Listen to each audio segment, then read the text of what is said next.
Yeah, so here's obviously the house. You can, but we can just walk up to the front. And, so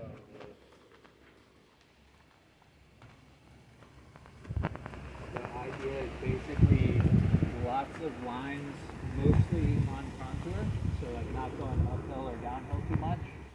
Very dense, very diverse.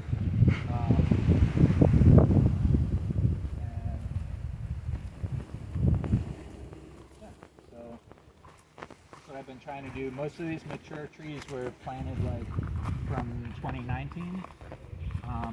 All this stuff has been in the past like 2 years. And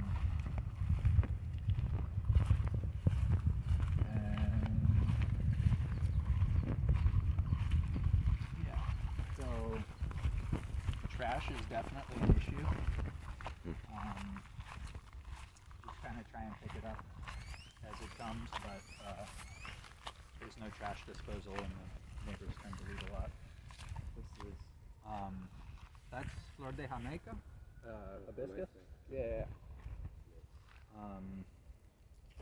And like all the fence lines, I'm trying to eventually grow into hedges, like cactus or spiky trees and stuff, to not always be repairing barbed wire. Oh, nice.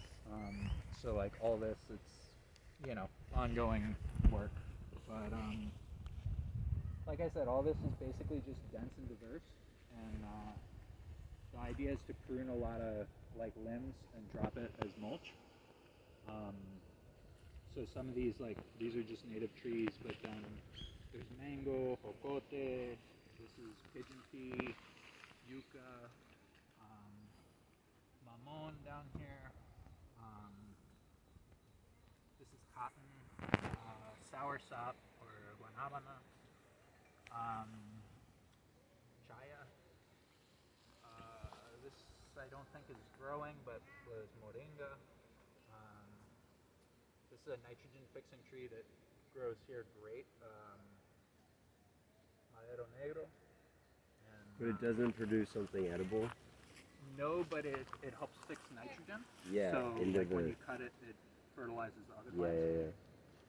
Yeah. A little bit of turmeric growing here, I think. No, that's my mom. There's some dragon fruit here. This is neem. So like just lots of different stuff mixed, and over time, like I said, kind of pruning it and using the clippings to fertilize everything else. There's a little bit of citrus. And you can see behind all these, there's like clumps of grass, some of which, like I started from here and worked with another volunteer in transplanting it over the past couple of months. So the ones up toward the front are growing. It looks like they rooted pretty well, and then some of the ones further back just all dried out. They never took. That's grass? Yeah, these are just grass. And this is the tall grass that it grows like this high, and it's great for mulch.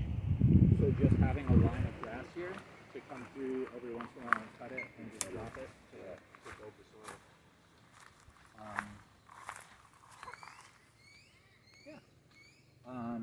Like I said, there's a little bit of jamaica,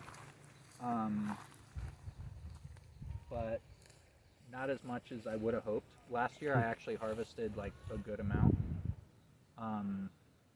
There are different kinds of beans. You can see some bean pods over there. I heard it called like canavalia. ¿Sabe cómo se llama eso? Canavalia? Yeah, I don't know in English. I'm not even sure in Spanish. I assume that's the Latin name, but there's like a bean in here. But all this is good for biomass too, so just being able to cut it and help with the soil. Yeah, and in kind of laying out these beds, the idea was dig a ditch in front and pile up to make like a swale, so that when the rainwater comes, it just sits in there and it doesn't like run uphill or downhill. Just soaks in and helps build here.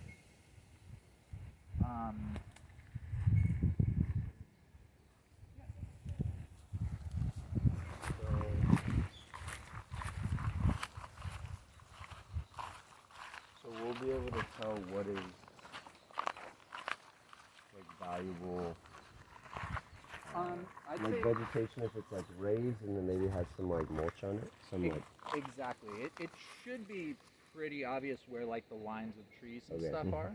Cool. We'll probably do most of the work out there where there's not well-established lines yet. But the goal is to get more of the property laid out like this. Mhm. And so a lot of what we'll do is just coming through with the machete and like cutting grass, piling it into lines of mulch. Yeah. Yeah, This, you guys see this banana? plastic wrap. Yeah. So these are kind of mixed banana, plantain, and guayaba, which is like a square kind of plantain. You guys can come over this way. So like the idea behind this is called just a banana circle, and it's just a deep hole where during rainy season it fills up with water, and that all that mulch should act as like a sponge to feed everything around. And it seems to work pretty well. Like these bananas seem to be pretty healthy. Yeah. I think these are good. These could be quite out. But like most of the neighbors will, irrigate. That's how you actually get good banana harvest. Since I'm basically trying not to irrigate as much as possible, there hasn't really been much harvest. Why are you not trying to irrigate? Ideally, I'd like to just focus on plants that'll produce with very little care. Yeah, the natural. Yeah.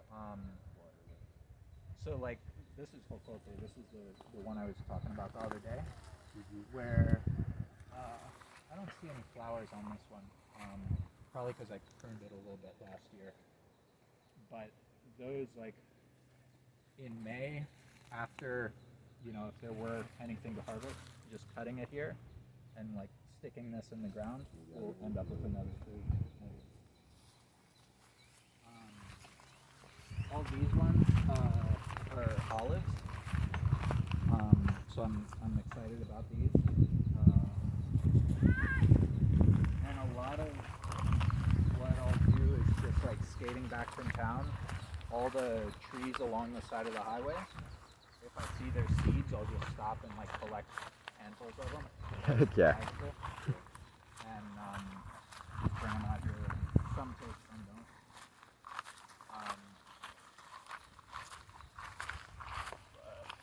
Yeah, all these rows are pretty similar. Mostly the same things next to them. This is trigo, so this is sorghum. But most of it I've just kind of let the birds eat. There's a lot of like pineapple heads I've been trying to stick in. So they'll just throw those out at the market, and you can just plant the pineapple head. Super sweet.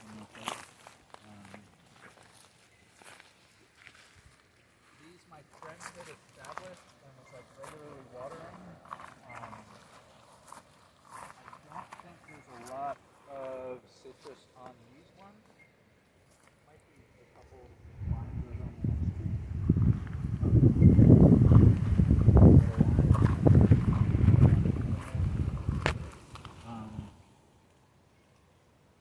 Rob, will you grab one? Thank you.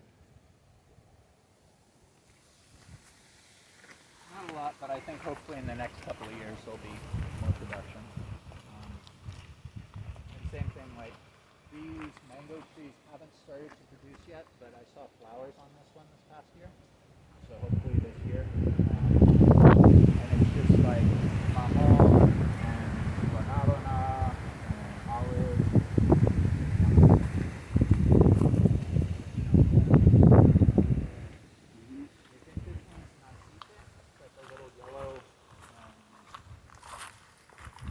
Kind of thing.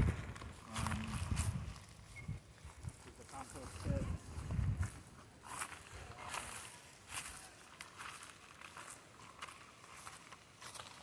There's a couple of papayas growing on that papaya tree.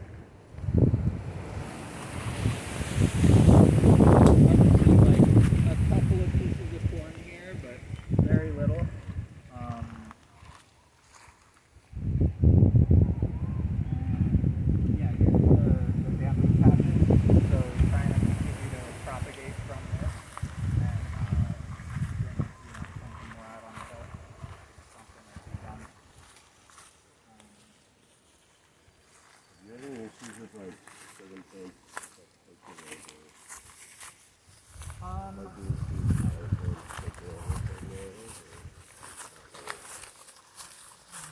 and no. So like all what we're walking on stuff is just like neat little bits of resin. But part of that is just like cutting it back and using it as mulch. Try and make a good thing out of that. And then there's, yeah, I'd say that's the one that comes to mind is a lot of the is kind of what we're stepping on. This sugarcane here, this one's called Tuani Lama. It's like good for making tea.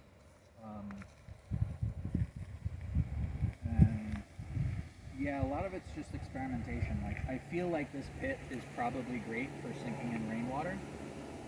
But at the same time, like I don't know how much better this is growing than other things around there.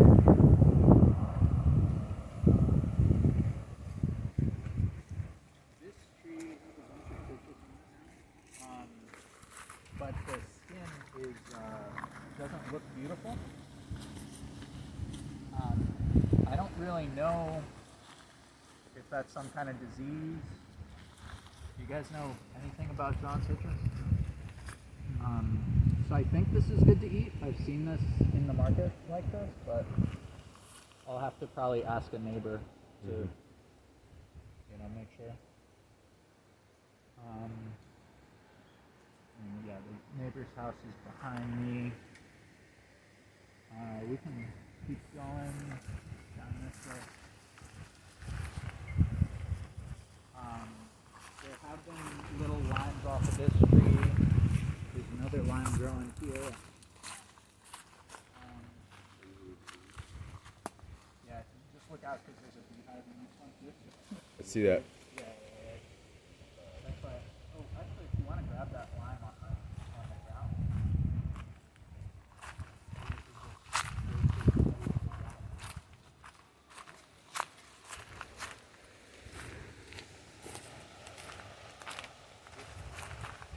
This is a dragon fruit.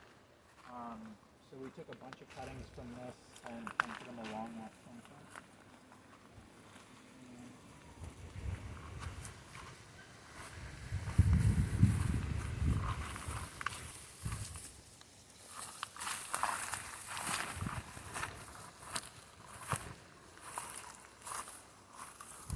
This whole area kind of more of the same, just lines of dense, diverse stuff.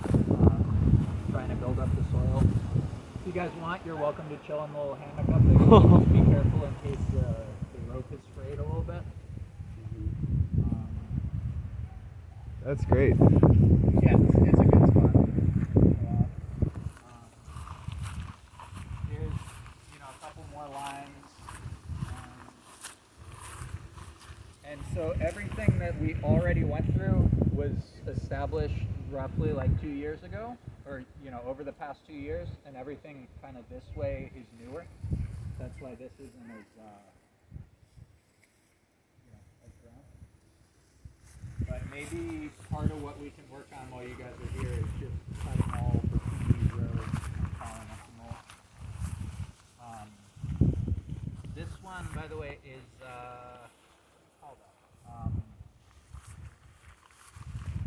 Icaro.